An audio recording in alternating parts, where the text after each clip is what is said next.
Hey everyone, welcome back to my channel. I hope you're having a wonderful day. I recently saw that my one Sephora KOHL'S video has been getting some views, and I thought that I had posted a video like after that one actually working there, because I think I only talked about like the interview and the process of it, although I haven't watched it since I posted it, so I don't really know. I obviously did get the job and I am not working there anymore, unfortunately, but I'm gonna still wear my shirt for this video. Let me just get a couple things out of the way about that. I wind up only working there for about like a month and a half. I don't want this video to be of why I quit, another job. I did that for like Old Navy, but pretty much it's the same reason as Old Navy. I know everybody has their opinions when it comes to the workplace and dealing with people maybe that you don't get along with, but like I can only tolerate a manager for so long until I'm like, this job isn't worth it for me to be coming in and be miserable. So for this video though, I'm just gonna be discussing more of what you do after you get the job, if you've had the interview, and maybe you're just curious, or maybe you're just curious to know what it's like working there.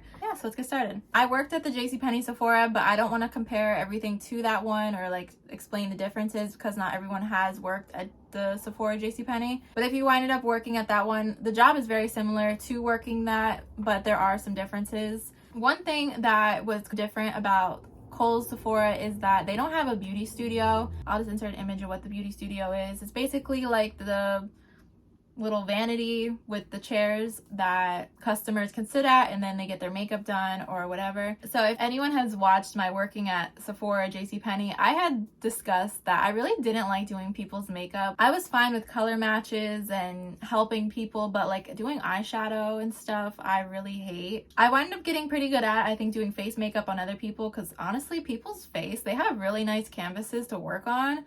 But yeah, eyeshadow, let me exit stage left. Not having the beauty studio at KOHL'S kind of was like a positive and negative thing. Though I wasn't doing the 5-minute face things and like facials. Oh my god, I hated doing facials at Sephora JCPenney. That was like the most traumatizing thing about that job.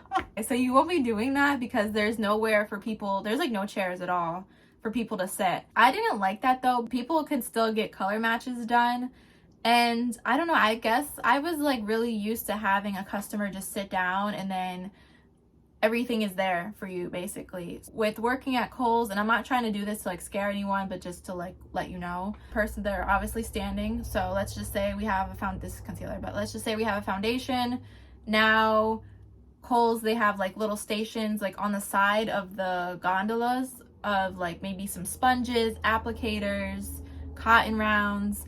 So we might have applicators over here, we might have sponges over there. So like you kind of have to like run around to get all the stuff to literally do a color match, which it was so much easier having a beauty studio because everything, like I said, is there for you.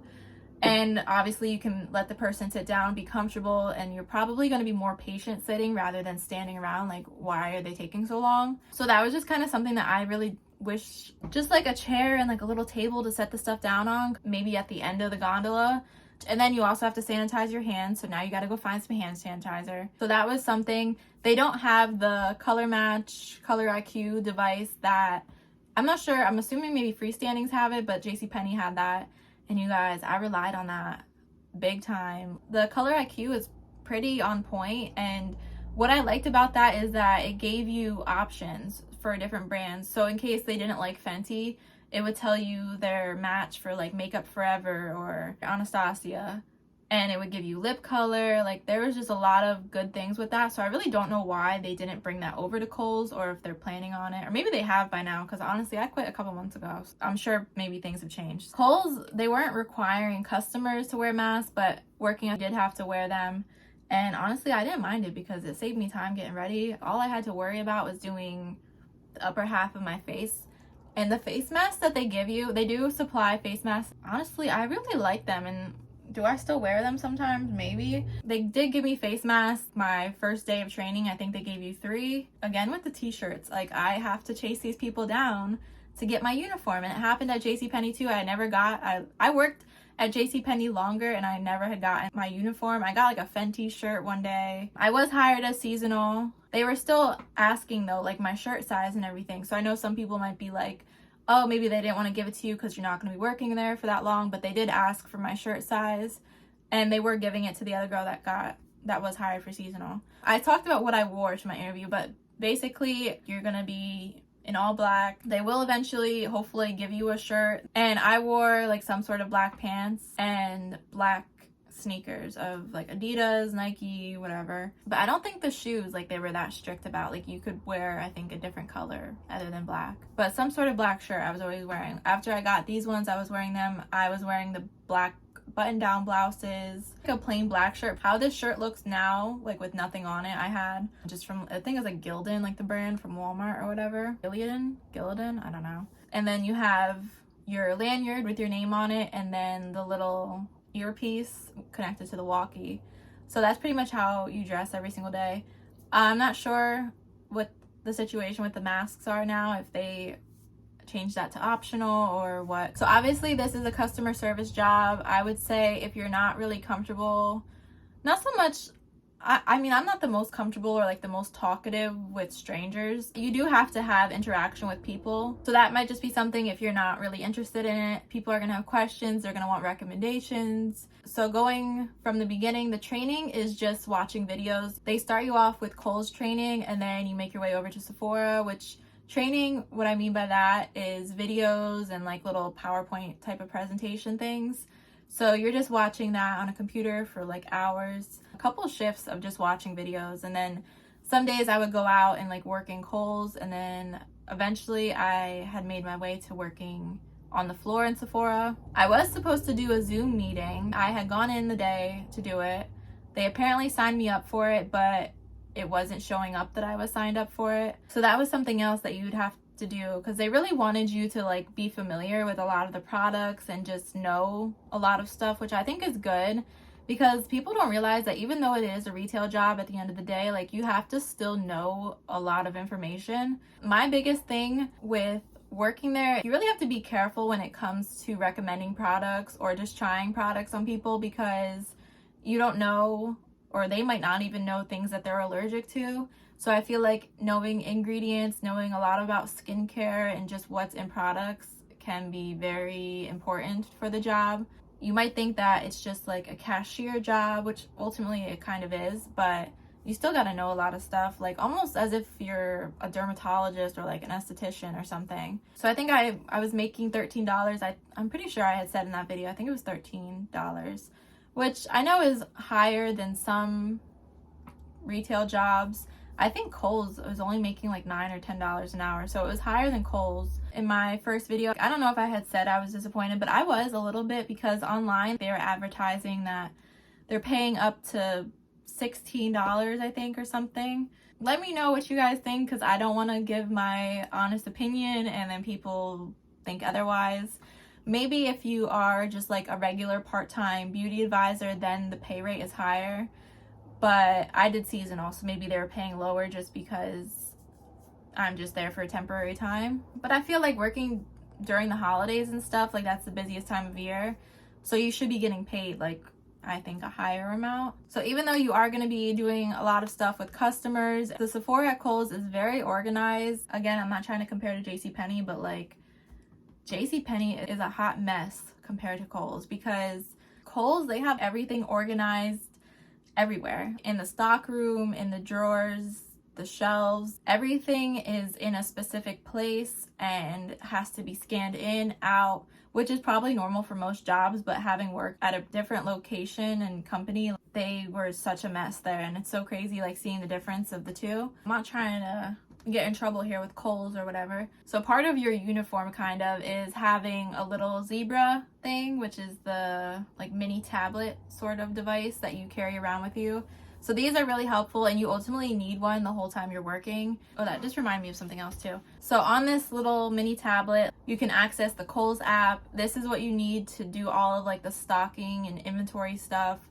This, at the time, I don't know if they've updated Beauty Insider, but this is how you would have to sign up people with Beauty Insider, because you couldn't do it on the computer, which was so annoying. You're definitely going to need one the whole time that you're working. You also have to have like a key to open the drawers, because unlike JCPenney, they keep everything locked. You can't just dig in the drawer and take stuff out. By using these zebras, you would see where items are located, and it was really nice because it would show that they had, I actually have a Sephora gloss here, that they would have 5 of these Sephora clear glosses, row 1, drawer 5. You could actually see like how many you had on hand rather than whatever we have out is what we have, which could very well be the case too if there's no inventory of whatever you're looking for. So stocking used to be, for me, it was just open the drawer, grab it, put it out. But with having a different company, you had to use the zebra again. So you'd have to unlock the drawer,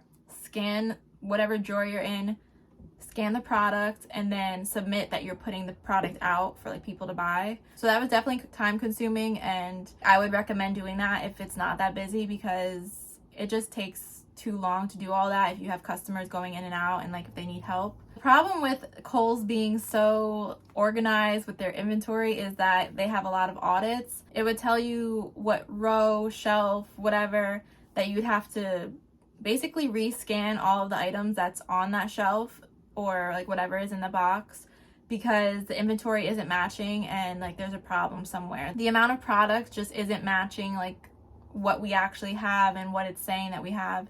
So that was another thing. And guess who was always doing the audits? Who do we think? It was me. Honestly, I'd rather do audits than have to be bothered with the customer emptying out these drawers. And these drawers or the shelves, like, it's not just, okay, 2 items have to be audited. No, it's probably, the minimum is probably like 20 items. So imagine having to scan every single item and making sure you're not missing anything, because that's pretty much what the problem is, that not everything was scanned or something's just not adding up. Obviously, like any other Sephora, you have to be cleaning, dusting, all of that stuff. So I had no problem doing that. I love cleaning. I'm really not the type of worker, and I'm not even trying to sound a kiss ass or whatever, or I'm trying to be like employee of the month. When I was working there at the time, like I didn't have a boyfriend, my phone was dry, like I had no reason to be on my phone anyways other than like to check social media. So I would rather be wiping stuff down and cleaning whatever, because to me that makes time go by faster. I know other people wanna, and that's fine. If being on your phone makes time go by faster, you do you. But me, I'm like, okay, I just refreshed Instagram for the 10th time and like a minute has passed. So I didn't mind cleaning. I know not everyone enjoys it, but yeah, the main things are always to clean the testers. Foundation testers get really dirty. Lipsticks too can get really messy. Cleaning the shelves and gondolas. I don't know why Sephora is always so freaking dusty. The lighting or something, because you can clean it and then walk away and come back and there's already dust over there. I don't know. I feel like the main things of the job are just cleaning, customers, stocking. That's like the main 3.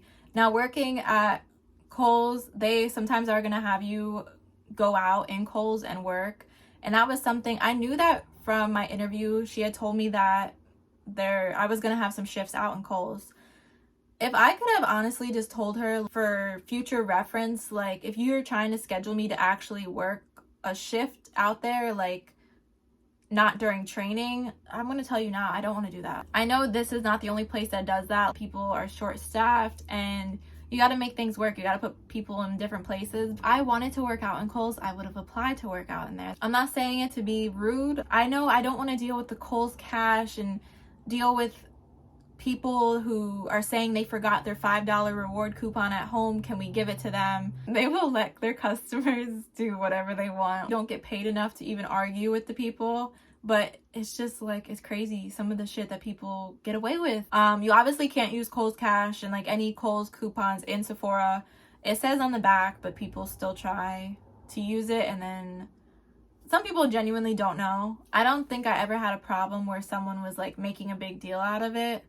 Most of the time they'll just ask, and a lot of the time it's like, oh, I can't use it in here, right? And yeah, that wasn't really too big of a deal. You definitely want to get people signed up for Beauty Insider, because they are able to see your percentage of when people aren't signed up. They had a company standard of how high they wanted the percentage to be, which very rarely, I don't think I had that many people that didn't want to sign up. Because at the time too, like they were advertising that if you signed up for Beauty Insider, you would get a free gift. So of course people are going to sign up for free stuff. I mean, I would. But that's just something else to be aware of, is that they can see how you're doing when it comes to Beauty Insider. I don't think it's that serious that you would get fired over. Now, probably something people are wondering is Gratis. So I never got Gratis. Seasonal people did not get Gratis working there, and that was kind of something else that bothered me. I can understand the reason for it because, again, I'm only a temporary person, but sometimes seasonal, they get offered to work like part-time, especially if people have quit by that point, if maybe the people they have just aren't working the days that they need covered. Like, I'm not trying to sound conceited or full of myself or anything, but I honestly think that if I would have stayed working there, that I would have been offered a part-time position, mainly because I've had the experience of working at one. I might be wrong. So I can see their reason for not giving Gratis to seasonal people, but it did bother me. We're working for you during the busiest time of year, which is my choice, obviously, to come work here, but I don't know, it just bothered me. Like, I thought it was very unfair that I can be working more than the regular part-time people. I can have more hours than them right now, but they're still entitled to Gratis because their title is different. They're a part-time beauty advisor. I have seasonal in front of part-time beauty advisor. The stuff they were getting in Gratis like was ridiculous. They were getting perfumes, creams, and hair products, and I'm just like, oh. It sucks because I know Gratis is a perk. I feel like it's kind of the situation where it's like, if not everyone can get it, then no one should get it. Can I say that without getting mean comments? Because I feel like people are gonna feel some type of way. I guess my opinion would be, like, if you are looking to work there, what is seasonal really? Like, that's just like around the holidays, like Thanksgiving.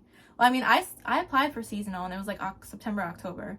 So anyways, my point is, if you're gonna apply there, just apply to be part-time, because then you're more likely to get Gratis. So the discount for everything was 15% off, which at that point, I think you're basically better off waiting for like the Beauty Insider event or whatever it's called. I don't know if you are able to combine it. I feel like it was one or the other. I don't think you could combine your associate with like a Beauty Insider event. Like if there's 30% off VIB, I don't know, like if you could get 45% off. Don't quote me on that. You might have been able to, I don't know. But the discount also does apply out in Kohl's. Kohl's, you get better discounts because you can combine them at, like, they only have it maybe once or twice a year. They call it stacking the coupon, where you can get up, I think, to like 55% off. You can save a lot of money out in Kohl's, and it applies to everything. Like if you shop as a customer, you might get like a Kohl's coupon in the mail, like 15% off your purchase, but it excludes the higher end brands like Nike and Champion and all of like the sportswear and stuff like that. But being an associate, you can get the discount like off of anything. So I got a couple of Nike things because I was able to get 15% off. You do have to ask for Kohl's credit cards. You have to ask them if they have Kohl's rewards, if they have a Kohl's card, like credit card. Do you have Beauty Insider? Now, some people, depending like if their phone numbers are the same or whatever, it might be linked, or their emails are the same. They might have their Kohl's and their Sephora rewards like linked together, but most of the time that doesn't happen, so you got to do it like all individually. Or sometimes Kohl's rewards, and if they have the Kohl's card, that will come together. Yeah, they definitely are big on that. They want you to get them to apply for a Kohl's card. Some people have done it because you can use the Kohl's card in Sephora. What sucks is that working at JCPenney, I mean, we probably weren't supposed to do this, but we would have like incentives for applying for a JCPenney credit card, which we didn't have that at Kohl's. So really, like, it was a little bit harder, I'm not gonna lie, getting people to sign up for Kohl's cards compared to JCPenney. Not everyone wants to sign up for a credit card, so don't stress it if people are telling you no. I mean, and also, like, I just want to say, don't be scared to ask, because I know that's something that some people don't like doing, is just asking. And I mean, the worst thing they can tell you is no. So, and at least you can say that you asked them. I think that's everything though that I wanted to discuss. So if you guys have any other questions of something I might have forgot to talk about, feel free to comment. And I hope this video was helpful to you if you are working there or if you're applying or thinking about it. And good luck if you have an interview anytime soon. I'll see you guys next time. Thanks for watching.